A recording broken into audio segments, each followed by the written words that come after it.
दाद्या 4 वडापाव दे रे. पार्सल देऊ का इथं देऊ? नाही दादा इथंच दे. ठीक आहे बसून. ठीक आहे तुमचे 4 वडा.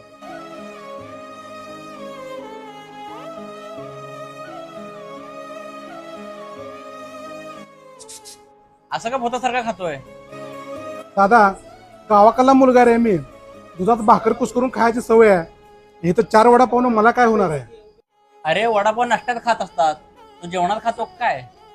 दादा इथं कंपनीमध्ये काम करतोय, मेसचं खातोय. 2 महिने झालं पगार झाला नाही म्हणून शेजारच्या काकूनं डब्बा पण दिला नाही. त्यांना तर काय म्हणणार, 2 महिन्याचे त्यांचे पैसे बाकी आहेत. तोपर्यंत असंच दिवस काढावं लागणार आहेत.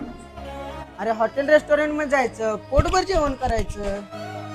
दादा हॉटेल आणि रेस्टॉरंट आमच्या गरीबाच्या खिशाला परवडत नाही रे. 12,000वरती काम करतोय.